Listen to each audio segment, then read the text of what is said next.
Okay, Club Car Parts Cart, what's next? Really just reassembling it, and I'm waiting on a couple more parts to come in. I'm waiting on actually the belts. I have a brand new starter belt coming, and I have a driven belt coming. Or dry belt, whatever you really want to call it. It's really a dry belt, but I do believe they call it a driven belt. I also have the lights for the front. I want to put them on just to clean up the front of it a little bit. I might make an attempt at seeing if the tail lights work. I don't even know if they have wiring going to them. So that's something I might end up doing. I'm not really going to do much with the seat. I'm just going to get that board cut and get it reinstalled.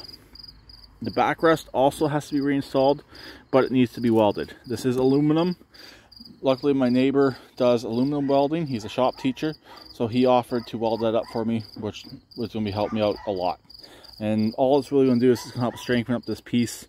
Since it no longer has the cab, it might be a little bit weaker now. Under here, I did the spark plug. I got to do the oil change. I already did the air filter, but unfortunately the air box won't quite fit with the battery that's in here. The battery is a little bit too wide. So I'm not going to change the battery. I'm just going to put the air box in as best as I can and probably put some Gorilla Tape right here. So that will solve that, and I'll just mention when I do sell it that the battery is a little bit too big for it, and it's not really a huge deal. I'd rather have a little bit too big of a battery than too small of a battery. I do have somebody who might already be interested in this cart. I don't know yet. It will still be a project when I do sell it, but it will be a running and driving project. It may or may not need the primary clutch replaced. It's not fully disengaging, but it is getting better. So once I do get the board cut for the seat and a few more things put on this, I will be taking it for another ride just to see how it will do. Also, the front engine mount bushing needs to be replaced actually on both carts. I will be doing a how-to video on that, and I'll actually show you what I'm doing instead of showing myself in the video constantly like one other person I know of on YouTube. So I will be doing that.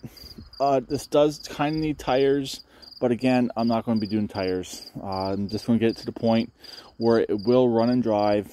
It will be relatively safe, because once you start doing tires, oh, the brakes need to be done, the brake lines need to be done, stuff like that. And I don't want to get into that sort of work.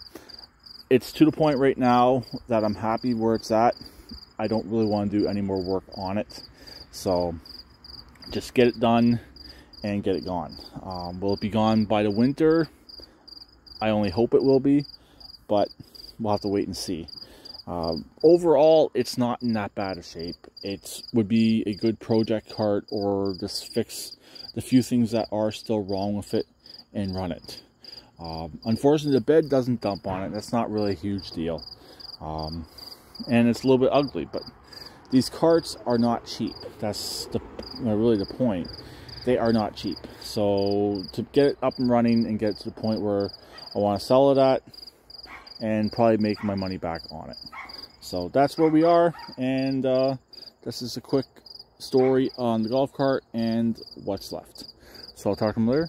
Please keep it redneck like always, and please subscribe and comment.